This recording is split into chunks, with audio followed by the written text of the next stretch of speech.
BTS 광화문 공연이 끝났습니다. 그런데 이상한 일이 벌어지고 있어요. 공연을 보러 한국에 왔던 외국인들이 집에 돌아가질 않는 겁니다. 처음엔 단 하나였어요. BTS를 직접 보는 것. 그 꿈 하나로 지구 반바퀴를 날아왔죠.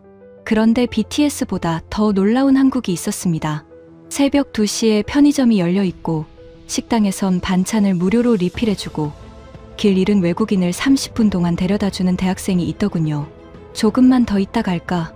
부산도 가보고 싶은데, 찜질방도 가봐야 하는데, 한국 음식 더 먹어봐야 하는데, 5일 계획이 2주일, 3주일로 늘어나고 있습니다. BTS를 보러 왔다가 한국 자체에 반해버린 사람들이 지금 이 순간에도 서울 거리를 누비고 KTX 타고 부산으로, 경주로 향하고 있어요. 공연은 끝났지만 이들의 한국 이야기는 이제 막 시작됐습니다. 대체 이 나라에 무엇이 이들을 붙잡은 걸까요? 지금 바로 공개합니다. 한국 최고라고 댓글을 남겨주세요. 여러분의 구독과 좋아요는 아주 큰 힘이 됩니다. 아빠 제발 한국 가게 해줘. 일주일째였습니다. 저는 독일 뮌헨에서 BMW 자동차 엔지니어로 20년을 일했어요. 마르쿠스입니다. 42살이죠. 제 인생에서 가장 힘든 협상은 회사 임원들과 한 게 아니었습니다. 바로 제 딸 소피아, 17살과의 일주일이었어요. 아빠, 제발. 소피아가 또 제 앞에 섰습니다. 손에 뭔가를 들고 있었어요. 이번엔 성적표였습니다. 이번 학기 전 과목 A야. 저는 성적표를 받아들었습니다. 정말이었어요. 수학, 물리, 화학, 영어. 전부 A였죠. 잘했네. 그런데 성적은 내가 당연히 잘 받아야 하는 거잖아. 소피아의 얼굴이 일그러졌습니다. 아빠, 한국 가게 해주면 다음 학기도 A 받을게. 저는 한숨을 쉬었어요. 일주일 전 저녁 식사 시간에 시작된 일이었습니다. 소피아가 갑자기 BTS 광화문 공연 티켓에 당첨됐다고 난리를 쳤거든요. 한국에 가게 해달라고요. 저는 단호하게 거절했습니다. 안 돼. 한국. 그게 어디 붙어 있는지도 모르겠는데. 사실 알았습니다. 중국 옆이죠. 하지만 가고 싶지 않았어요. 아이돌 공연이라니. 춤추고 노래하는 애들 보러 지구 반바퀴를 날아간다고요? 말도 안 됐습니다. 아빠, BTS는 립싱크 안 해. 라이브야. 소피아가 소리쳤지만 저는 고개를 저었어요. 립싱크든 라이브든 TV로 보면 되잖아. 굳이 그 먼 곳까지 갈 필요 없어. 그날 밤 소피아는 방문을 쾅 닫고 들어갔습니다. 다음 날부터 공세가 시작됐죠. 설거지를 스스로 했어요. 청소도 했고요. 매일 아침 아빠 생각 바뀌었어? 라고 물어봤습니다. 저는 매번 고개를 저었어요. 그리고 지금 일주일째 소피아가 성적표까지 들고 온 겁니다. 소피아, 성적은 내가 열심히 해야 하는 거야. 한국 가는 거랑 상관없어. 소피아의 눈에 눈물이 고였습니다. 친구들은 다 부모님이랑 가는데 나만 못 가. 아내가 거실에서 나왔습니다. 여보, 딸이 이렇게까지 원하는데 한번 생각해봐요. 저는 아내를 봤어요. 그리고 다시 소피아를 봤습니다. 눈물이 볼을 타고 흘러내리고 있었죠. 여보, 한국이 뭐 있다고요. 독일이 얼마나 선진국인데. 아내가 한숨을 쉬었습니다. 세상이 독일만 있는 건 아니잖아요. 저는 소파에 앉았습니다. 소피아는 제 앞에 무릎을 꿇고 앉았어요. 아빠, 평생 부탁이야. 제발. 저는 고개를 저었습니다. 한국이 뭘 잘한다는 건지 나는 모르겠어. 자동차는 독일이 최고지. 메르세데스, BMW, 폭스바겐. 한국 차, 그건 싸구려잖아. 소피아가 소리쳤습니다. 아빠, 그건 편견이야. 편견이 아니라 팩트야. 기차도 그래. 프랑스 떼제베가 세계 최고고 의료 기술은 스위스지. 한국은 뭐가 있어? 소피아는 울면서 방으로 들어갔습니다. 문이 또 쾅 닫혔어요. 아내가 제 옆에 앉았습니다. 여보, 딸이 평생 기억할 거예요. 아빠가 함께 가준 것. 저는 창밖을 봤습니다. 뮌헨의 거리가 보였어요. 깨끗하고 질서정연한 거리. 이게 선진국이죠. 한국 같은 작은 나라가 독일보다 나을 리 없었습니다. 다음 날도 소피아는 포기하지 않았어요. 학교 갔다 오자마자 청소를 시작했습니다. 화장실까지 깨끗하게 닦았어요. 저녁엔 설거지를 했고 밤에는 공부를 했습니다. 사흘째 되던 날 제 회사 동료에게 하소연했어요. 딸이 한국 가자고 일주일째 우기고 있어. 동료가 웃었습니다. 그냥 가주지 그래. 딸이 나중에 고마워할 거야. 저는 고개를 저었어요. 한국 같은데 뭐 하러. 5일 동안 뭘 하고 다니겠어. 동료가 커피를 한 모금 마셨습니다. 그래도 딸이 원하잖아. 저는 대답하지 않았어요. 엿새째 되던 날 저녁, 저는 거실 소파에 앉아 있었습니다. 소피아가 방에서 나오지 않았어요. 아내가 말했습니다. 여보, 딸이 하루 종일 울었어요. 저는 가슴이 아팠습니다. 하지만 한국이라니 정말 가기 싫었어요. 작은 나라잖아요. 볼 게 있겠어요? 아내가 저를 봤습니다. 가봐야 아는 거죠.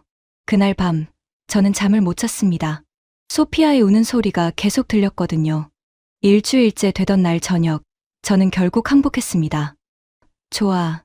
소피아가 눈을 크게 떴어요. 진짜. 대신 조건이 있어. 딱 5일. 그 이상은 안 돼. 소피아가 저에게 달려와 껴안았습니다. 고마워, 아빠. 정말 고마워. 저는 소피아의 등을 두드렸어요. 그리고 속으로 생각했습니다. 5일만 버티면 돼. 공연 보고 바로 돌아온다. 다음 날, 저는 컴퓨터 앞에 앉아 항공권을 예매했습니다. 인천행. 12시간 비행이었어요. 비행기 표가 이렇게 비싸. 아내가 제 어깨 너머로 봤습니다. 여보, 마음 열고 가봐요. 저는 투덜거렸습니다. 시간 낭비일 것 같은데. 항공권을 결제했습니다. 클릭 한 번에 2,000유로가 나갔어요. 저는 한숨을 쉬었습니다. 한국이 독일보다 나을 리 없어. 우리가 얼마나 선진국인데. 아내는 아무 말도 하지 않았습니다. 일주일 후, 저는 인천행 비행기에 앉아 있었습니다. 소피아는 옆자리에서 이어폰을 끼고 있었어요. 화면엔 BTS 영상이 나오고 있었죠. 소피아의 눈이 반짝반짝 빛났습니다. 아빠, 이거 봐. 이 춤 진짜 멋있어. 소피아가 이어폰 하나를 빼서 제게 건넸습니다. 저는 고개를 저었어요. 나중에 소피아는 실망한 표정으로 이어폰을 다시 꽂았습니다. 저는 창밖을 봤어요. 구름이 보였습니다. 5일. 딱 5일만 버티자.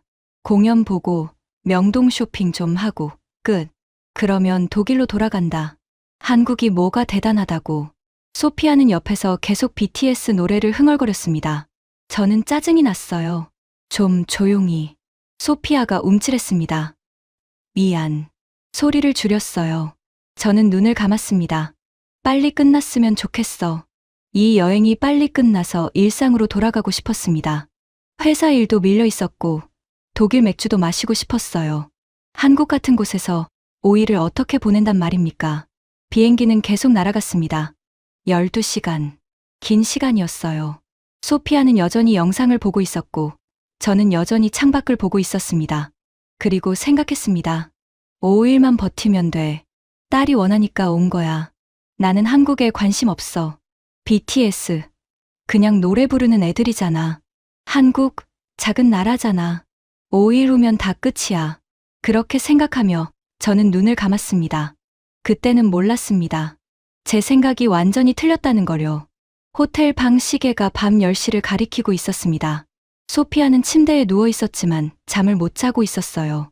여전히 흥분 상태였죠. 눈이 반짝반짝 빛나고 있었습니다. 아빠, 오늘 진짜 최고였어. 평생 잊을 수 없을 것 같아. 저는 창가 의자에 앉아 있었습니다. 그래, 좋았으면 됐어. 소피아가 몸을 일으켰어요. 아빠는 어땠어? 저는 잠시 생각했습니다. 뭐라고 대답해야 할까요? 뭐, 나쁘진 않았어. 사실이었어요. 나쁘진 않았습니다. 오히려 예상과 달랐죠. 오후에 광화문 광장에 갔을 때 사람들이 정말 많았습니다. 48,000명이라고 했어요. 저는 속으로 생각했죠. 독일 축구 경기장이 이 정도인데 혼란이 시작되겠군. 하지만 혼란은 없었어요. 사람들은 조용히 자리에 앉아 있었습니다. 아무도 소리 지르지 않았어요. 술 마시는 사람도 없었고 쓰레기를 함부로 버리는 사람도 없었죠. 공연이 끝난 후가 더 신기했습니다. 보라색 어깨띠를 두른 사람들이 나타났어요. 손에 쓰레기 봉투를 들고 있었죠. 응원봉 불빛으로 바닥을 비추면서 쓰레기를 줍기 시작했습니다. 저는 옆 사람에게 물어봤어요. 저 사람들, 돈 받는 겁니까? 아니요, 자원봉사예요. 돈도 안 받고 청소를 한다고요? 독일에선 상상할 수 없는 일이었습니다. 그 장면이 계속 머릿속에 남아 있었어요. 소피아가 하품을 했습니다. 아빠, 나 진짜 행복해. 고마워. 그래, 잘 자. 소피아는 이불을 덮고 눈을 감았습니다. 금방 잠들었어요. 피곤했나 봅니다. 저는 창밖을 봤습니다. 서울의 밤 풍경이 보였어요. 건물에 불이 켜져 있었고, 거리엔 여전히 사람들이 다니고 있었습니다. 밤 10시인데도요. 독일이었으면 이 시간엔 거리가 거의 비었을 겁니다. 위험하니까요. 하지만 여기는 사람들이 자유롭게 돌아다니고 있었어요. 저는 잠이 오지 않았습니다. 머릿속이 복잡했거든요. 공연장의 질서정연한 모습, 자원봉사로 청소하는 사람들, 밤인데도 안전해 보이는 거리. 이게 제가 생각했던 한국이 아니었습니다. 시계를 봤어요. 밤 11시가 됐네요. 저는 일어나 창가로 갔습니다. 아래를 내려다봤죠. 편의점 불이 환하게 켜져 있었습니다. 저 시간에도 문 열어? 독일 편의점은 밤 10시면 닫습니다. 일요일엔 아예 문을 안 열고요. 하지만 저 편의점은 불이 켜져 있었어요. 저는 문득 궁금해졌습니다. 정말 문이 열려 있을까? 소피아를 봤어요. 깊이 잠들어 있었습니다. 저는 조용히 외투를 입었습니다. 방 카드키를 챙겨서 밖으로 나갔어요. 복도는 조용했습니다. 엘리베이터를 탔죠. 내려가면서 생각했습니다. 독일이었으면 이 시간에 절대 호텔 밖으로 못 나가. 위험해. 엘리베이터 문이 열렸습니다. 로비에 도착했어요. 직원이 카운터에 서 있었습니다. 저를 보더니 웃으며 인사했어요. 안녕하세요. 밤 11시가 넘었는데 이렇게 밝은 인사라니. 저는 어색하게 고개를 끄덕이고 밖으로 나갔습니다. 밤 공기가 차가웠어요. 3월 말이었지만 여전히 쌀쌀했죠. 거리를 둘러봤습니다. 사람들이 보였어요. 젊은 커플이 손잡고 걷고 있었고 친구들로 보이는 무리가 웃으며 지나갔습니다. 정말 안전하네. 독일이었으면 이 시간엔 거리에 나올 생각도 못했을 겁니다. 특히 혼자서는요. 저는 편의점 쪽으로 걸어갔습니다. 가까워지자 간판이 보였어요. 세븐일레븐 24시간이라고 써 있었습니다. 정말 문이 열려 있었어요. 저는 들어갔습니다. 문이 열리며 딩동 소리가 났죠. 어서 오세요. 직원이 밝은 목소리로 인사했습니다. 밤 11시가 넘었는데 말이죠. 매장 안을 둘러봤습니다. 깨끗했어요. 상품이 가지런히 정리돼 있었고 바닥도 반짝거렸습니다. 형광등 불빛이 환했어요. 독일 편의점보다 훨씬 밝고 깨끗했습니다. 삼각김밥 코너가 보였습니다. 여러 종류가 있었어요. 참치, 김치, 불고기, 치즈. 저는 참치를 하나 집어 들었습니다. 컵라면 코너도 있었어요. 종류가 정말 많았습니다. 10가지는 넘어 보였죠. 빨간색 포장, 검은색 포장, 흰색 포장. 과자 코너를 지나가다가 눈에 띄는 게 있었습니다. BTS 사진이 붙은 과자였어요. 콜라보 제품이라고 써 있었죠. 허니버터칩인가 그랬습니다. 저는 그 과자를 집어 들었습니다. 소피아가 좋아할 것 같았어요. 아니, 분명히 좋아할 겁니다. 계산대로 갔습니다. 직원이 바코드를 찍었어요. 5,000원입니다. 저는 10,000원짜리를 냈습니다. 거스름 돈을 받았죠. 감사합니다. 직원이 웃으며 인사했습니다. 새벽인데도 정말 친절하네요. 편의점을 나왔습니다. 손에 비닐봉지가 들려 있었어요. 삼각김밥과 BTS 과자가 들어 있었죠. 저는 벤치를 찾아 앉았습니다. 삼각김밥 포장을 뜯었어요. 어떻게 뜯는지 그림이 그려져 있었습니다. 그대로 따라했죠. 한 입 베어 물었습니다. 맛있네? 예상 밖이었습니다. 편의점 음식인데 이렇게 맛있을 줄이야. 참치가 부드러웠고 밥도 촉촉했어요. 김이 고소했고요. 독일 편의점 샌드위치는 빵이 딱딱하고 속재료가 별로인데요. 이건 완전히 달랐습니다. 저는 삼각김밥을 다 먹고 비닐봉지를 챙겼습니다. 쓰레기통을 찾아버렸어요.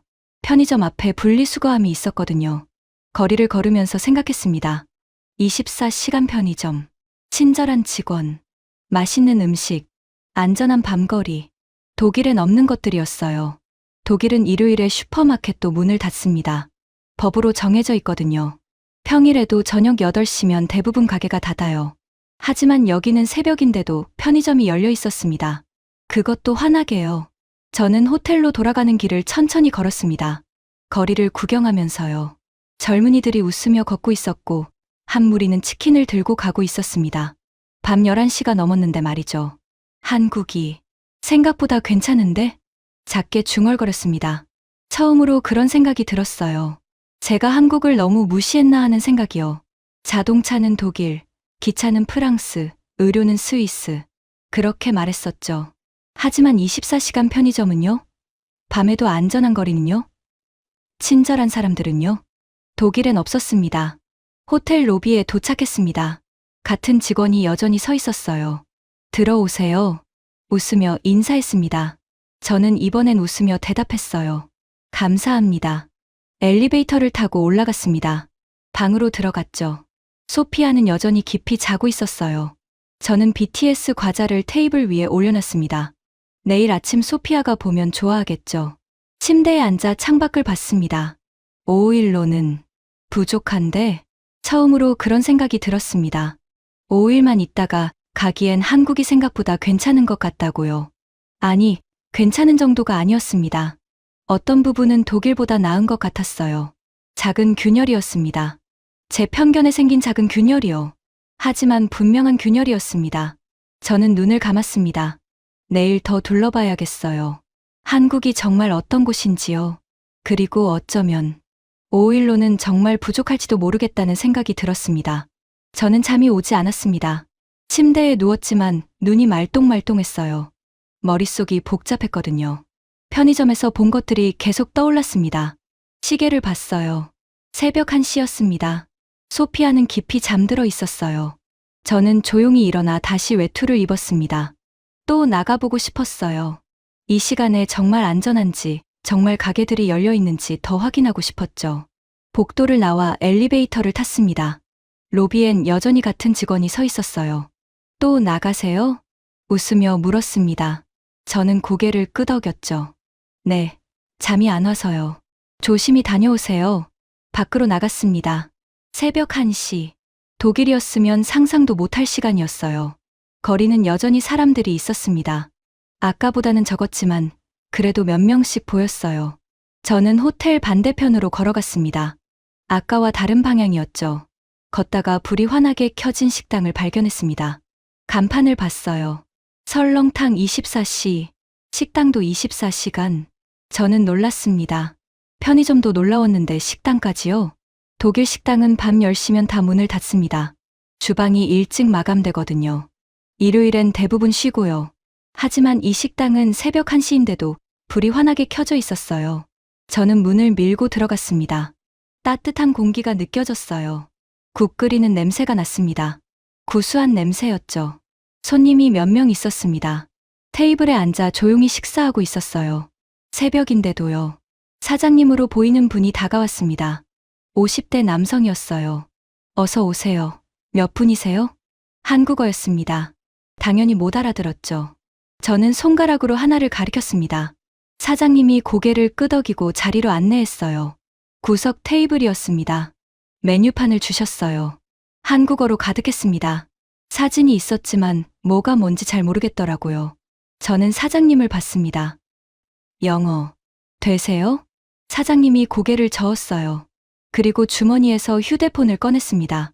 번역 앱을 켰죠. 무엇 드시겠어요? 화면에 영어가 떴습니다. 저는 감탄했어요. 영어를 못해도 이렇게 소통하려고 하다니. 메뉴판을 가리키며 제일 위에 있는 걸 가리켰습니다. 설렁탕이었어요. 이걸로 주세요. 사장님이 앱에 제 말을 번역했습니다. 고개를 끄덕이고 주방으로 들어가셨어요. 저는 주위를 둘러봤습니다. 식당은 깨끗했어요. 테이블이 반짝거렸고 바닥도 깔끔했습니다. 벽에 사진들이 붙어 있었습니다. 사장님이 손님들과 찍은 사진들이었어요. 유명인들인 것 같았죠. 그중 하나가 눈에 띄었습니다. 젊은 남자들 7명이 사장님과 찍은 사진이었어요. 사인이 돼 있었습니다. 한글이라 읽을 순 없었지만 얼굴은 알 것 같았어요. BTS였습니다. 소피아 방에서 본 포스터와 같은 얼굴들이었거든요. 잠시 후 사장님이 나오셨습니다. 설렁탕을 들고요. 뜨거운 김이 모락모락 났습니다. 국물이 하얗고 진했어요. 그런데 설렁탕만 온 게 아니었습니다. 작은 접시들이 여러 개 왔어요. 김치, 깍두기, 콩나물, 무생채. 5개나 됐습니다. 저는 놀라서 사장님을 봤어요. 이것도 주문한 건가요? 사장님이 휴대폰을 다시 꺼냈습니다. 번역 앱에 입력했어요. 반찬이에요. 무료예요. 무료요? 저는 다시 물었습니다. 믿을 수가 없었거든요. 사장님이 웃으며 고개를 끄덕였습니다. 그리고 앱에 또 입력했어요. 리필도 돼요. 더 필요하면 말씀하세요. 제 눈이 커졌습니다. 독일이었으면 이 반찬들 하나하나가 다 돈이에요. 빵 하나 추가하면 1유로, 버터 추가하면 2유로, 샐러드 추가하면 3유로. 하지만 여기선 무료라고요? 리필까지 된다고요? 감사합니다. 사장님이 웃으며 주방으로 돌아가셨어요. 저는 설렁탕을 봤습니다. 국물에 고기가 들어 있었고 파가 올라가 있었어요. 밥도 따로 왔습니다. 한 숟가락 떠먹었습니다. 깊은 맛이었어요. 사골을 오래 끓인 맛이었죠. 고기도 부드러웠고 국물이 진하고 구수했습니다. 이게 새벽에 먹는 음식이라고? 독일에선 새벽에 이런 따뜻한 음식을 먹을 수가 없습니다. 식당이 다 문 닫았으니까요. 반찬도 먹어봤어요. 김치가 아삭아삭했고 깍두기는 시원했습니다. 콩나물은 상큼했고요. 독일 음식이랑 완전히 달랐습니다. 소시지, 감자, 빵. 저는 42년 동안 그것만 먹고 살았어요. 하지만 이 음식은 새로웠습니다. 그리고 정말 맛있었어요. 저는 계속 먹었습니다. 설렁탕도 다 먹고 반찬도 다 먹었어요. 배가 불렀습니다. 사장님이 나오셨어요. 더 드시겠어요? 번역 앱으로 물어봤습니다. 저는 고개를 저었어요. 아니요, 잘 먹었습니다. 정말 맛있었어요. 사장님이 웃으셨습니다. 계산을 하러 카운터로 갔습니다. 10,000원입니다. 10,000원. 유로로 치면 7유로 정도였어요. 독일에서 이 정도 식사를 하려면 최소 15유로는 나갑니다. 빵, 수프, 메인 요리, 샐러드 전부 따로 돈이거든요. 반찬은 꿈도 못 꾸고요. 하지만 여기선 10,000원의 설렁탕, 밥, 반찬 5개가 다 포함이었습니다. 저는 카드를 냈습니다. 결제하고 나서 사장님을 봤어요. 벽에 붙은 BTS 사진을 가리켰습니다. 저 사람들 누구예요? 사장님 얼굴이 환해졌어요. 휴대폰을 꺼내 열심히 입력했습니다. BTS예요. 여기서 촬영했어요. TV 프로그램이요. 정말요? 네, 3년 전이에요. 사장님이 휴대폰으로 영상을 보여줬습니다. BTS 멤버들이 이 식당에서 설렁탕을 먹는 장면이었어요. 소피아가 보면 좋아하겠네요. 저는 사진을 찍었습니다. 내일 소피아한테 보여줘야겠어요. 감사합니다. 잘 먹었어요. 사장님이 손을 흔들며 웃었습니다. 또 오세요. 밖으로 나왔습니다. 새벽 2시가 됐네요. 거리는 더 조용해졌지만 여전히 몇몇 사람들이 걷고 있었어요. 저는 전혀 무섭지 않았습니다. 오히려 편안했어요. 호텔로 걷는 길, 저는 생각했습니다. 24시간 식당, 무료 반찬, 리필까지 무료, 친절한 사장님, 맛있는 음식, 안전한 새벽거리. 독일엔 없는 것들이었습니다. 아니, 독일뿐만이 아니에요. 유럽 어디에도 없었어요. 한국이 생각했던 것과 완전히 다른데? 작게 중얼거렸습니다. 자동차는 독일이 최고라고 했었죠. 맞습니다. BMW는 훌륭하니까요. 기차는 프랑스가 최고라고 했었죠. 떼제베는 빠르니까요. 하지만 24시간 문화는요? 무료 반찬 문화는요? 새벽에도 안전한 거리는요? 독일엔 없었습니다. 프랑스에도 없었고 스위스에도 없었어요. 한국에만 있었습니다. 호텔에 도착했습니다. 로비 직원이 또 웃으며 인사했어요. 잘 다녀오셨어요? 네, 감사합니다. 방으로 들어갔습니다. 소피아는 여전히 자고 있었어요. 저는 침대에 앉았습니다. 창밖을 봤죠. 5일로는 부족해. 처음으로 확신했습니다. 5일만 있다가 가기엔 한국이 너무 아까웠어요. 더 봐야 할 것 같았습니다. 더 경험해야 할 것 같았고요. 내일 아침 소피아한테 말해야겠어요. 하루 더 있자고요. 그리고 회사에 이메일을 보내야겠습니다. 휴가를 하루 연장한다고요. 저는 눈을 감았습니다. 제 편견에 생긴 균열이 점점 커지고 있었습니다. 한국은 제가 무시했던 나라가 아니었어요. 어쩌면 배워야 할 나라인지도 모르겠다는 생각이 들었습니다. 다음 날 아침이었습니다. 소피아가 눈을 떴어요. 테이블 위에 놓인 BTS 과자를 발견했죠. 아빠, 이거 어디서 났어? 저는 웃었습니다. 어젯밤에 편의점 갔었어. 내가 좋아할 것 같아서. 소피아가 과자를 들고 환하게 웃었어요. 고마워, 아빠. 저는 커피를 마시며 말했습니다. 소피아, 우리 하루만 더 있을까? 소피아가 놀란 표정으로 저를 봤어요. 진짜, 아빠가, 응, 어젯밤에 좀 둘러봤는데, 생각보다 괜찮더라. 소피아가 소리쳤습니다. 와, 정말, 최고야, 아빤. 저는 웃으며 노트북을 켰습니다. 회사 이메일을 열었어요. 개인 사정으로 휴가를 하루 연장 신청합니다. 마르쿠스. 짧게 썼습니다. 보내기 버튼을 눌렀죠. 소피아가 제 옆에 왔어요. 아빠, 오늘 뭐 할까? 내가 가고 싶은데 가자. 명동 쇼핑. 우리는 준비하고 밖으로 나갔습니다. 명동은 사람들로 붐볐어요. 낮인데도 정말 많았습니다. 소피아는 화장품 가게로 들어갔어요. 저는 밖에서 기다렸죠. 1시간쯤 지났을까요? 소피아가 쇼핑백을 들고 나왔습니다. 아빠, 저기 옷가게도 가자. 우리는 계속 걸었습니다. 이 가게, 저 가게 들어가며 구경했어요. 그런데 문제가 생겼습니다. 소피아가 화장실에 가고 싶다고 했어요. 저기 카페 있으니까 거기서 기다려. 소피아가 뛰어갔습니다. 저는 카페를 찾았어요. 그런데 카페가 보이지 않았습니다. 주위를 둘러봤어요. 비슷비슷한 건물들, 간판들. 전부 한글이었죠. 어디였지? 저는 걷기 시작했습니다. 소피아가 갔던 방향으로요. 하지만 길이 복잡했어요. 골목이 여러 개였고 사람들도 많았습니다. 10분쯤 지났을까요? 저는 완전히 길을 잃었습니다. 휴대폰을 꺼냈어요. 소피아한테 전화했죠. 소피아, 나 길 잃었어. 아빠, 어디야? 모르겠어. 간판이 전부 한글이라. 주위에 뭐 보여? 가게 이름 같은 거. 저는 주위를 봤습니다. 한글 간판들 뿐이었어요. 그때였습니다. 실례합니다. 도움 필요하세요? 영어였어요. 저는 돌아봤습니다. 20대 초반으로 보이는 한국 남학생이 서 있었습니다. 배낭을 메고 있었어요. 아, 네. 길을 잃었어요. 딸이 카페에서 기다리는데. 학생이 웃었습니다. 어느 카페인지 아세요? 모르겠어요. 이 근처 어딘가인데. 소피아가 전화로 말했습니다. 스타벅스야. 명동 스타벅스. 저는 학생에게 말했어요. 명동 스타벅스요. 아, 알겠습니다.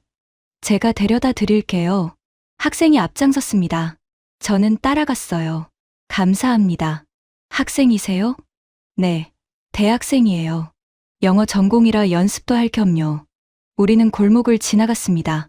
학생이 길을 잘 알고 있었어요. 한국 처음 오셨어요? 네, 어제 왔어요. 어떠세요? 저는 잠시 생각했습니다.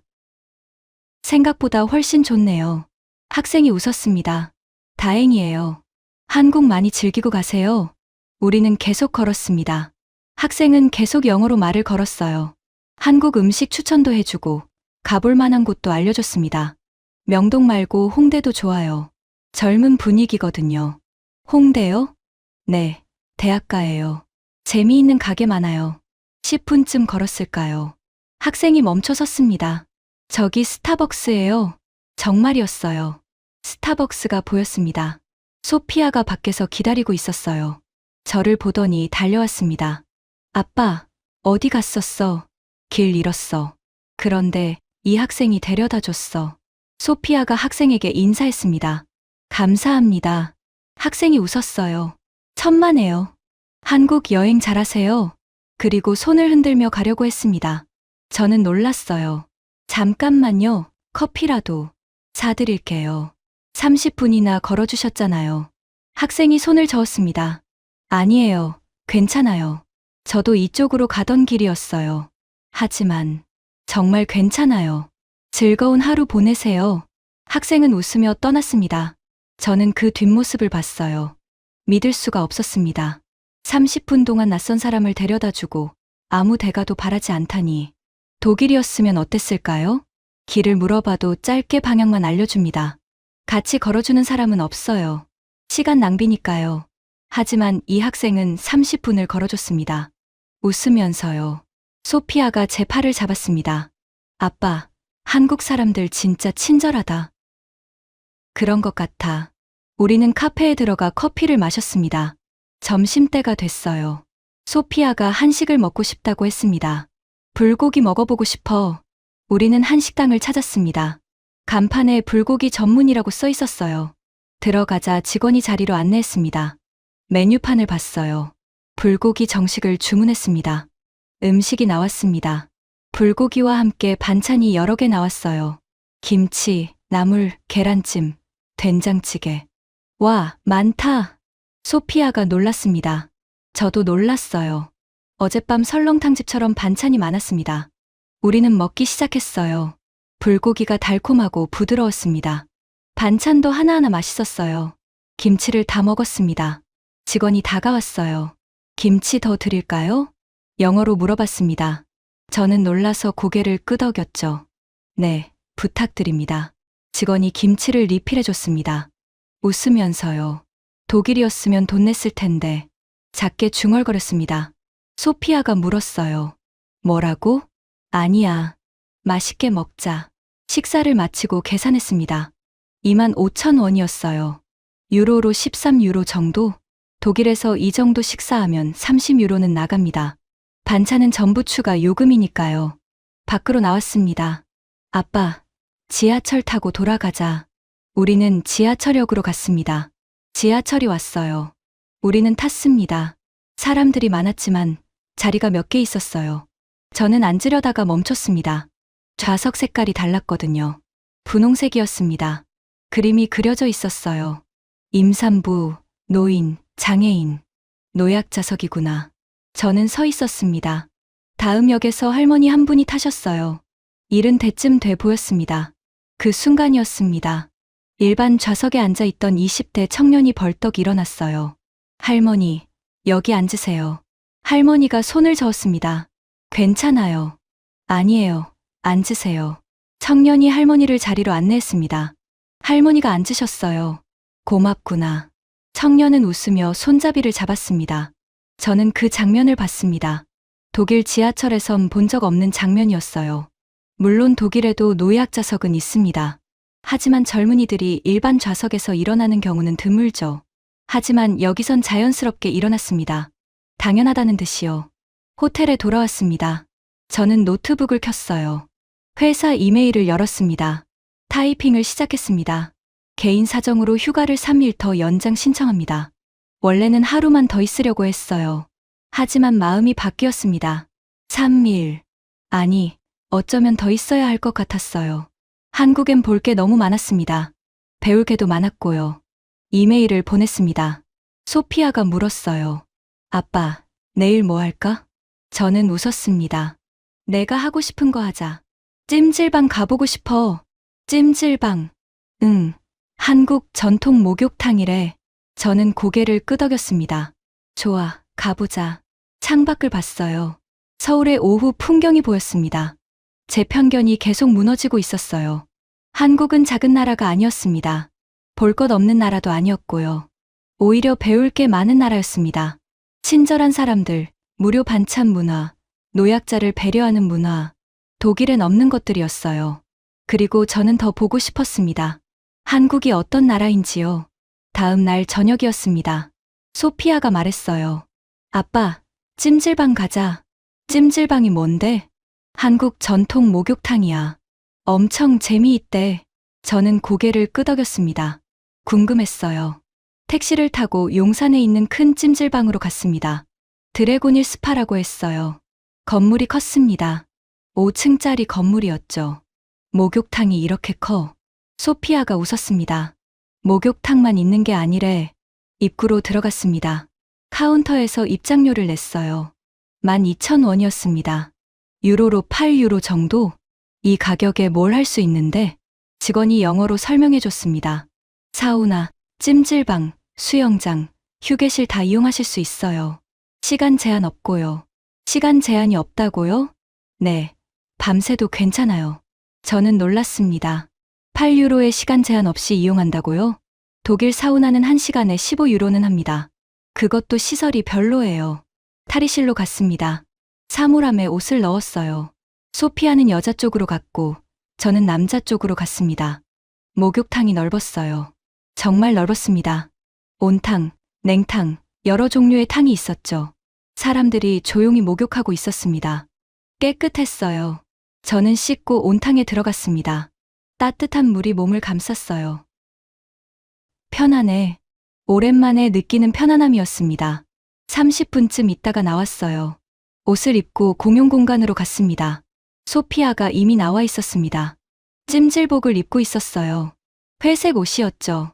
아빠, 이거 입어. 저도 찜질복을 받았습니다. 입어봤어요. 편했습니다. 이제 찜질방 가자. 소피아가 제 손을 잡아 끌었습니다. 층을 올라갔어요. 2층, 3층, 4층. 각 층마다 다른 시설이 있었습니다. 2층엔 뜨거운 방들이 있었어요. 황토방, 소금방, 숯방. 이게 찜질방이야? 응, 들어가 보자. 우리는 황토방에 들어갔습니다. 뜨거웠어요. 정말 뜨거웠습니다. 바닥이 뜨끈뜨끈했죠. 사람들이 누워 있었습니다. 땀을 흘리면서요. 저도 누웠습니다. 소피아 옆에요. 더워. 그래서 좋은 거야. 땀 나면 건강해진대. 우리는 10분쯤 있었습니다. 땀이 정말 많이 났어요. 밖으로 나왔습니다. 휴게실이 있었어요. 휴게실이 넓었습니다. 의자들, 테이블들, 심지어 누울 수 있는 공간도 있었죠. 아빠, 계란 먹어봐. 소피아가 편의점 같은 곳에서 계란을 사왔습니다. 갈색 계란이었어요. 이게 뭔데? 찜질방 계란, 유명해. 저는 껍질을 까서 먹어봤습니다. 부드러웠어요. 삶은 계란인데 특이한 맛이 났습니다. 맛있네? 그치. 식혜도 마셔봐. 소피아가 식혜를 줬습니다. 단 음료였어요. 쌀알이 둥둥 떠 있었죠. 마셔봤습니다. 달콤하고 시원했어요. 독일엔 이런 거 없는데. 중얼거렸습니다. 우리는 휴게실에 앉아 있었어요. TV가 켜져 있었고 사람들이 편하게 누워 있었습니다. 가족들이 보였어요. 아이들, 부모님, 할아버지, 할머니. 함께 앉아 이야기하고 있었죠. 이게 한국 문화구나. 소피아가 물었어요. 뭐가? 가족이 함께 이런 곳에 와서 시간을 보내는 거. 독일엔 없잖아. 맞았습니다. 독일엔 찜질방 같은 게 없어요. 사우나는 있지만 비싸고 시간 제한이 있고 가족이 함께 가는 곳이 아닙니다. 하지만 여기는 달랐어요. 남녀노소 모두 함께 왔습니다. 편하게 시간을 보내고 있었죠. 좋네. 이런 문화. 소피아가 웃었습니다. 한국 좋아하기 시작한 거지? 저는 웃으며 대답하지 않았어요. 우리는 3층으로 올라갔습니다. 영화관이 있었어요. 찜질방 안에 영화관이요. 여기서 영화도 봐? 응, 무료래. 우리는 영화관에 들어갔습니다. 작은 영화관이었지만 깨끗했어요. 영화가 상영되고 있었습니다. 한국 영화였죠. 자막이 없어서 이해는 못했지만요. 4층엔 개인방도 있었습니다. 아이들이 놀고 있었어요. 5층엔 옥상 정원이 있었습니다. 밤 9시였습니다. 서울의 야경이 보였어요. 와, 예쁘다. 소피아가 감탄했습니다. 저도 감탄했어요. 건물들의 불빛이 반짝이고 있었습니다. 8유로에 이 모든 걸 이용할 수 있다니. 독일이었으면 상상도 못할 일이었습니다. 우리는 다시 내려와 휴게실에 앉았습니다. 소피아와 이야기를 나눴어요. 학교 이야기, 친구 이야기. 오랜만에 딸과 이렇게 긴 대화를 나눴습니다. 회사 일 때문에 바빴거든요. 독일에선 딸과 대화할 시간이 별로 없었어요. 하지만 여기선 시간이 많았습니다. 그냥 앉아서 이야기하면 됐으니까요. 소피아, 고마워. 왜? 우겨서 한국 오게 해줘서. 소피아가 웃었습니다. 이제 한국 좋아하는 거 맞지? 저는 고개를 끄덕였습니다. 응. 좋아. 처음으로 인정했습니다. 시계를 봤어요. 밤 11시였습니다. 나갈까? 응. 우리는 나왔습니다. 밖은 여전히 사람들이 있었어요.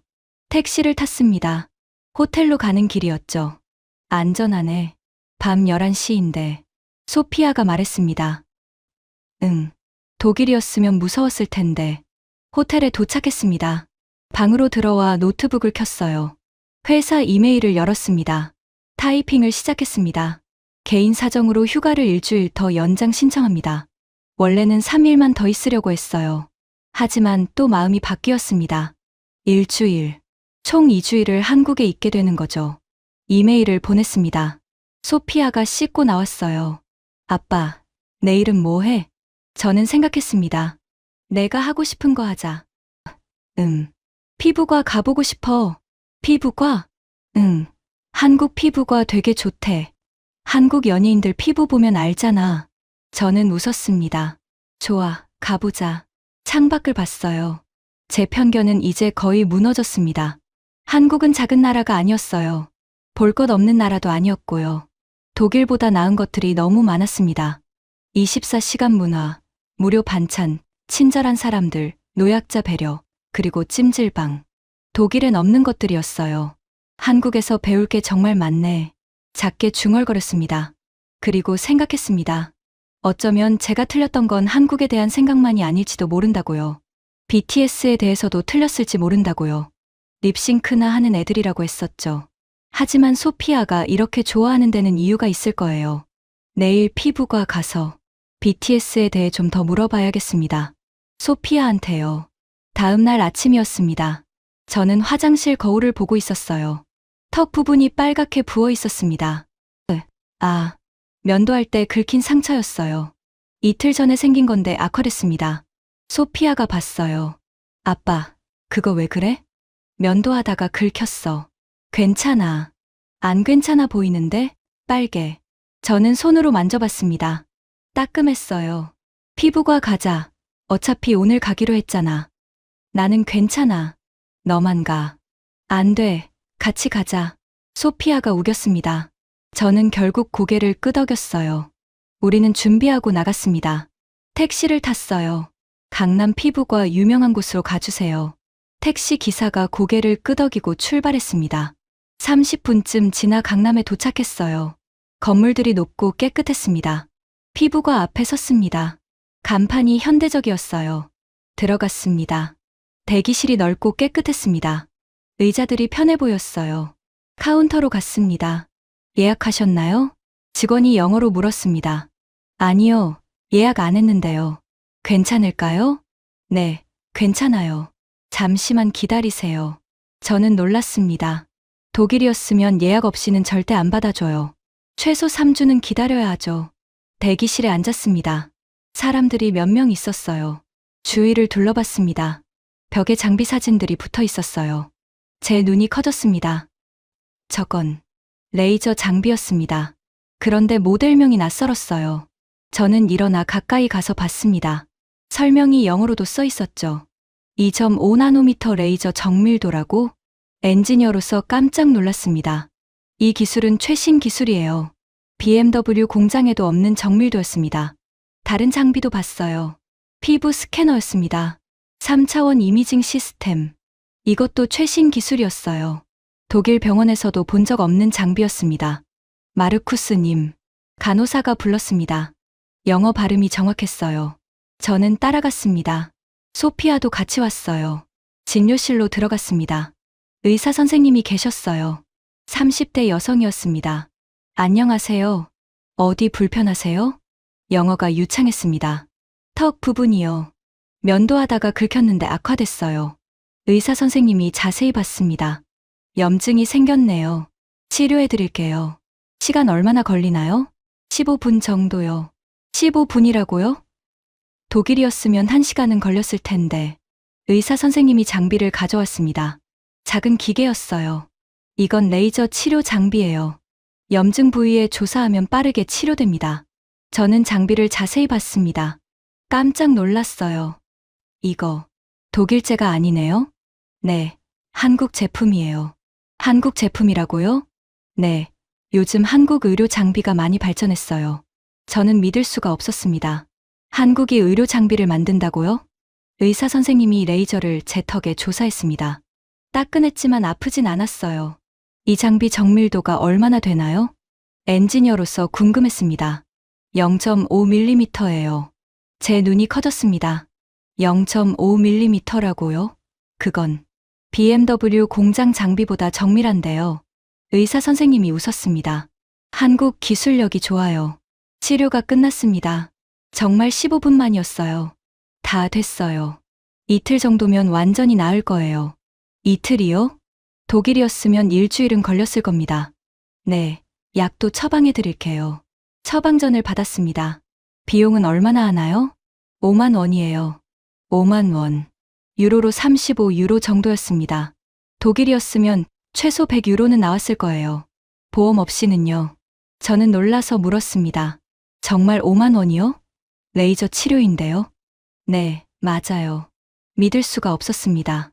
계산하고 나왔습니다. 소피아 차례였어요. 소피아는 피부 관리를 받았습니다. 30분쯤 걸렸어요. 저는 대기실에 앉아 장비들을 계속 봤습니다. 모두 최신 기술이었어요. 그리고 대부분 한국 제품이었습니다. 의료는 스위스가 최고라고 했는데 중얼거렸습니다. 제가 틀렸습니다. 완전히 틀렸어요. 한국 의료 기술이 이렇게 발전했다니.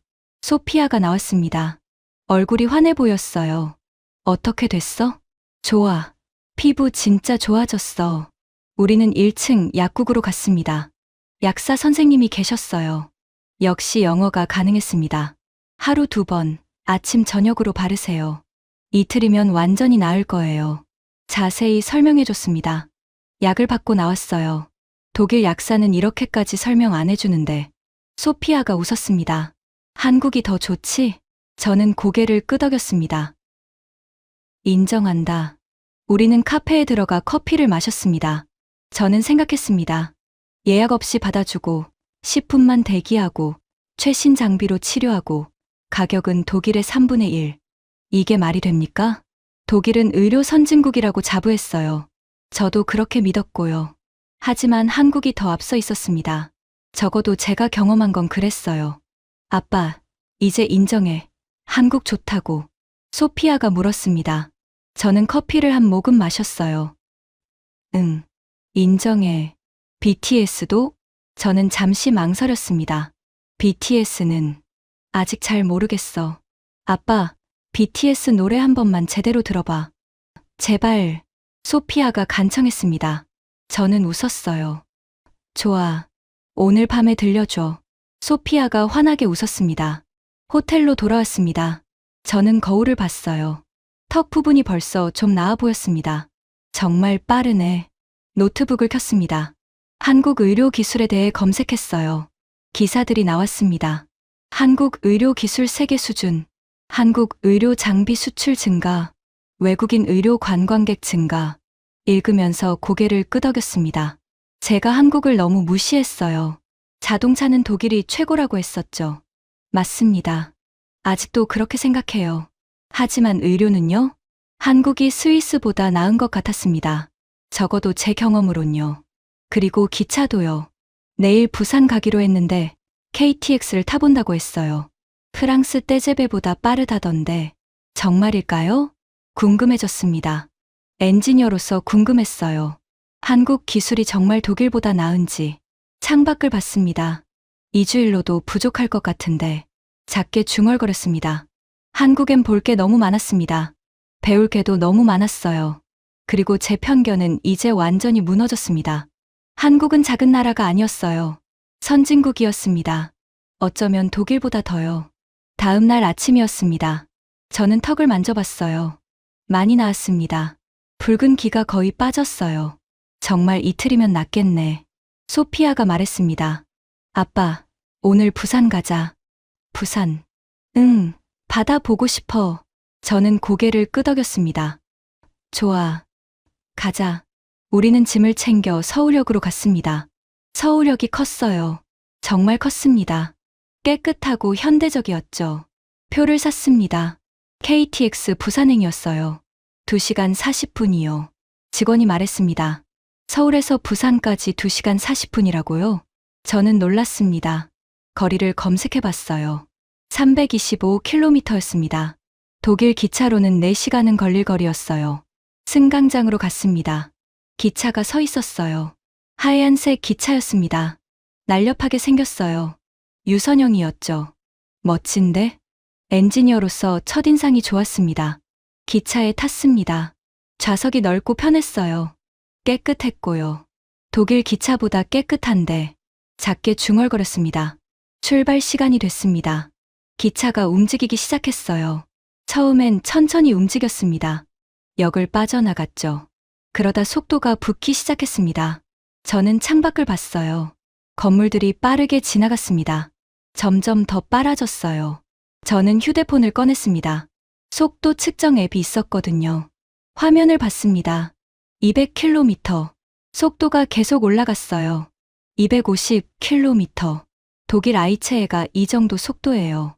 최고 속도가 250km니까요. 그런데 KTX는 멈추지 않았습니다. 280km. 제 눈이 커졌습니다. 300km. 300km였습니다. 시속 300km. 이게 가능해? 저는 믿을 수가 없었어요. 독일 아이체에보다 50km나 빠른 거예요. 프랑스 떼제베가 시속 320km라고 알고 있었어요. 그것과 거의 비슷한 속도였습니다. 한국 기차가 이렇게 빠를 줄이야. 소피아가 물었습니다. 아빠, 뭐라고? 아니야. 그냥 빠르네. 저는 계속 창밖을 봤습니다. 풍경이 엄청나게 빠르게 지나갔어요. 그런데 흔들림이 거의 없었습니다. 독일 아이체에는 빠르면 흔들려요. 선로가 오래됐거든요. 하지만 KTX는 부드러웠습니다. 마치 날아가는 것 같았어요. 레일 기술이 좋네. 엔지니어로서 감탄했습니다. 기차는 계속 달렸어요. 터널도 지나고 다리도 지나고 이 시간 40분이 금방 지나갔습니다. 부산역에 도착했습니다. 벌써 시간이 정말 빨리 갔어요. 기차가 워낙 빠르고 편해서요. 역에서 나왔습니다. 부산이었어요. 공기가 달랐습니다. 바다 냄새가 났어요. 택시를 타고 해운대로 갔습니다. 해변에 도착했어요. 와, 소피아가 소리쳤습니다. 바다가 넓게 펼쳐져 있었어요. 파란 바다였습니다. 백사장이 깨끗했어요. 쓰레기가 하나도 없었습니다. 3월인데 사람들이 많네. 날씨가 쌀쌀했지만 사람들이 산책하고 있었어요. 우리도 걸었습니다. 백사장을 따라서요. 소피아가 말했습니다. 아빠, 저기 봐. 저 건물. 고층 건물을 가리켰습니다. 저기서 BTS가 뮤직비디오 찍었대. 그래. 응, 런이라는 노래. 저는 건물을 봤습니다. 현대적이고 멋있었어요. 소피아가 좋아하는 그룹이구나. 응. 우리는 계속 걸었습니다. 바람이 시원했어요. 점심때가 됐습니다. 뭐 먹을까? 회 먹어보고 싶어. 횟집을 찾았습니다. 해운대 근처 골목에 있는 작은 횟집이었어요. 들어가자 주인 아주머니가 반겼습니다. 어서 오세요. 자리에 앉았어요. 메뉴를 봤습니다. 모둠회 주세요. 회가 나왔습니다. 접시가 컸어요. 회가 정말 많았습니다. 여러 종류였죠. 이게 다 우리 거야? 소피아가 놀랐습니다. 네, 맞아요. 주인 아주머니가 웃으며 대답했습니다. 회를 먹어봤습니다. 신선했어요.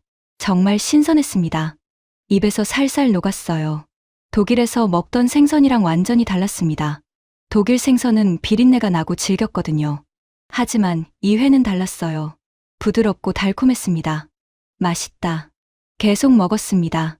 소피아도 맛있게 먹었어요. 밑반찬도 나왔습니다. 역시 무료였죠. 다 먹고 계산했습니다. 4만 원이었어요. 유로로 28유로 정도? 독일에서 회를 먹으면 최소 50유로는 나갑니다. 그것도 이렇게 신선하지 않아요. 밖으로 나왔습니다. 부산 좋다. 소피아가 말했습니다. 저도 좋았어요. 바다, 깨끗한 거리, 맛있는 음식. 우리는 오후 내내 해운대를 걸어 다녔습니다. 저녁이 됐어요. 해가 지고 있었습니다. 예쁘다. 석양이 바다에 비쳤습니다. 주황빛이었어요. 우리는 벤치에 앉아 석양을 봤습니다. 사람들이 여전히 산책하고 있었어요. 저녁인데도요. 밤에도 안전한가 봐. 소피아가 말했습니다. 그런 것 같아. 실제로 밤이 됐는데도 사람들이 편하게 다니고 있었습니다. 독일이었으면 이 시간엔 거리가 비었을 거예요. 우리는 밤 10시까지 해운대에 있었습니다. 호텔로 돌아가는 길, 저는 생각했습니다. KTX, 시속 300km. 독일 아이체보다 빠르고 프랑스 떼제베와 비슷한 속도. 기차는 프랑스가 최고라고 했는데 중얼거렸습니다. 제가 또 틀렸습니다. 한국 기차가 이렇게 빠를 줄 몰랐어요. 그리고 이렇게 편할 줄도 몰랐고요. 호텔 방에 들어왔습니다. 소피아가 씻으러 갔어요. 저는 창밖을 봤습니다. 부산의 야경이 보였어요. 한국이 많은 면에서 독일보다 앞서 있어 처음으로 인정했습니다. 완전히요. 24시간 문화, 독일보다 앞섬. 무료 반찬 문화, 독일엔 없음. 친절함, 독일보다 나음. 노약자 배려, 독일보다 나음. 찜질방, 독일엔 없음. 의료 기술, 독일만큼, 어쩌면 더 나음. 기차 속도, 독일보다 빠름. 치안, 독일보다 훨씬 나음. 모두 팩트였습니다. 제가 직접 경험한 거예요. 자동차만 독일이 앞서 있네. 작게 웃었습니다. 그것만 빼면 한국이 독일보다 나은 게 더 많았어요. 소피아가 나왔습니다. 아빠, BTS 노래 들려줄까? 응, 들려줘. 소피아가 휴대폰을 꺼냈습니다. 이어폰 하나를 제게 줬어요. 노래가 흘러나왔습니다. 제목은 봄날이라고 했어요. 가사가 들렸습니다. 소피아가 번역해줬죠. 그리워하는 노래예요. 헤어진 친구를 그리워하는. 저는 조용히 들었습니다. 멜로디가 아름다웠어요. 목소리도 좋았고요. 립싱크가 아니구나. 중얼거렸습니다. 소피아가 웃었습니다. 진짜 실력파야. 노래가 끝났습니다. 좋네. 처음으로 인정했습니다. 소피아가 환하게 웃었어요. 아빠가 인정하다니. 저는 웃었습니다. 제 편견이 완전히 무너졌어요. 한국에 대한 편견, BTS에 대한 편견. 모두 틀렸습니다. 저는 무지했어요. 독일만 최고라고 생각했죠. 하지만 세상은 넓었습니다. 배울 게 많았어요. 특히 한국에서요. 내일 서울로 돌아가자. 마지막 날이니까 쇼핑하고. 소피아가 말했습니다. 응, 그러자. 저는 노트북을 켰어요. 독일 친구들에게 메시지를 보내야겠다고 생각했습니다. 한국, 정말 대단한 나라야. 너희가 생각하는 것보다 훨씬. 타이핑했습니다. 그리고 보냈어요. 친구들이 뭐라고 할까요? 아마 믿지 못할 겁니다. 하지만 사실이에요. 한국은 제가 무시했던 작은 나라가 아니었습니다. 선진국이었어요. 배울 게 많은 나라였고요. 눈을 감았습니다. 내일이 마지막 날이네요. 아쉬웠습니다. 더 있고 싶었어요. 하지만 회사로 돌아가야 했죠. 그래도 괜찮습니다. 내년에 또 올 테니까요. 소피아랑 같이요. 2주일이 지났습니다. 귀국 전날, 저는 소피아와 명동에 있었어요. 아빠, 마지막 쇼핑. 소피아가 신나서 뛰어다녔습니다. 우리는 화장품 가게에 들어갔어요. 소피아가 여러 개를 골랐습니다. 엄마 선물이야. 저도 한국 과자들을 샀어요. 회사 동료들 줄 거였죠. 허니버터칩, 새우깡, 초코파이, BTS 콜라보 과자도 몇 개 집었습니다. 소피아 친구들 주려고. 소피아가 웃었습니다. 아빠가 BTS 과자를. 쇼핑백이 여러 개 됐어요. 밖으로 나왔습니다. 그때 간판이 보였어요. BTS 팝업 스토어. 소피아가 소리쳤습니다. 아빠, 저기 가자. 팝업 스토어에 들어갔습니다. 사람들이 많았어요. 앨범, 포스터, 인형, 굿즈들이 가득했죠. 소피아가 앨범을 집었습니다. 이거 살래. 그래. 저도 돌아다녔어요. 포토카드, 키링, 여러 가지를 구경했습니다. 그리고 저도 앨범을 하나 집었어요. 소피아가 놀란 얼굴로 저를 봤습니다. 아빠, 앨범 사는 거야? 응. 독일 가서 들어보려고. 진짜, 봄날 좋았잖아. 다른 노래도 들어보고 싶어. 소피아 눈에 눈물이 고였습니다. 아빠, 왜 울어? 기뻐서. 아빠가 BTS 좋아하게 돼서. 저는 웃으며 소피아 머리를 쓰다듬었습니다. 내가 좋아하는 거니까. 나도 알아야지. 계산했습니다. 앨범 3장, 굿즈 여러 개. 쇼핑백이 또 늘었어요. 호텔로 돌아와 짐을 쌌습니다. 가방이 꽉 찼어요. 올 때보다 훨씬 무거워졌죠. 저녁을 먹고 소피아가 먼저 잠들었습니다.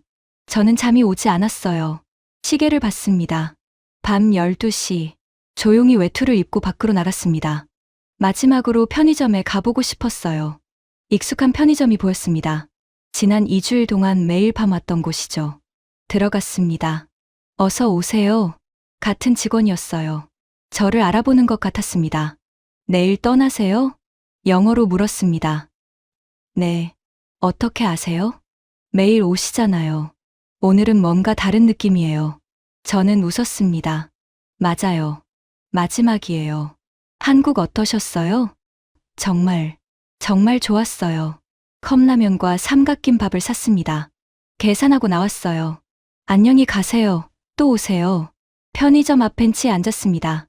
라면을 먹으며 거리를 봤어요. 새벽인데도 사람들이 있었습니다. 안전했고 조용했죠. 떠나기 싫네. 정말 그랬어요. 더 있고 싶었습니다. 다음 날 아침, 공항으로 가는 택시 아니었습니다. 소피아는 슬퍼 보였어요. 또 오고 싶어. 응. 또 오자. 인천공항에 도착했습니다. 체크인하고 보안 검색대를 지났어요. 탑승 시간이 됐습니다. 비행기에 탔죠. 소피아가 창밖을 봤습니다. 안녕, 한국. 저도 창밖을 봤어요. 인천공항이 보였습니다. 2주일 전 도착했을 때가 떠올랐어요.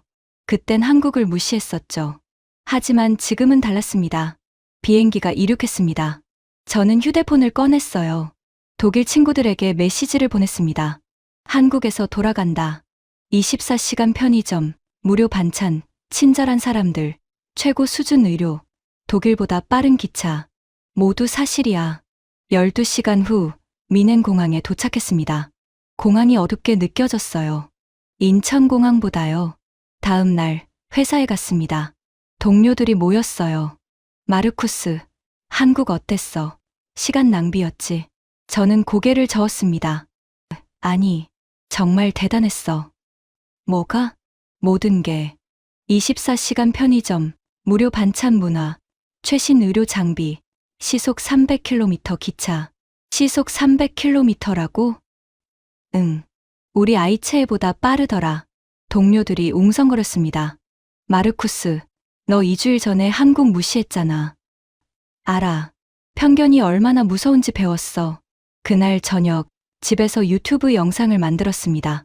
제목은 독일 엔지니어의 한국 편견 깨기.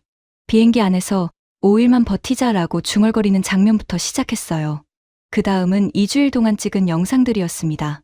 편의점, 설렁탕집, 친절한 대학생, 찜질방, 피부과 최신 장비, KTX, 부산 해운대. 마지막은 BTS 앨범을 사는 장면이었어요. 업로드했습니다. 2주일 후 조회수가 50만 회를 넘었습니다. 댓글들을 읽었어요. 마르쿠스, 진짜 변했네. 한국 가보고 싶어졌어. BTS 앨범까지 사다니. 어느 날 저녁, 저는 BTS 앨범을 들었습니다. 봄날, 다음에 다른 노래들도 들었어요. 좋았습니다. 정말 좋았어요. 립싱크나 하는 애들이라고 했었죠. 완전히 틀렸어요. 소피아가 방문을 열고 들어왔습니다. 아빠, BTS 들어? 응. 좋네. 소피아가 환하게 웃었어요. 아빠, 내년에 BTS 월드 투어 있으면 가자. 저는 웃었습니다. 좋아. 가자. 이번엔 3주 휴가 낼게. 진짜. 응.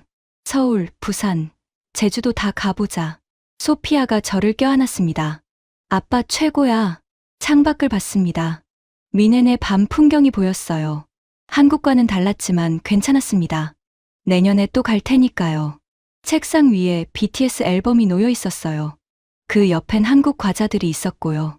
2주일 전 저를 봤다면 믿지 못했을 겁니다. 한국을 무시하던 제가 지금은 한국을 그리워하고 있다니. BTS를 무시하던 제가 지금은 앨범을 듣고 있다니. 하지만 이게 진실이에요. 한국은 배울 게 많은 나라였습니다.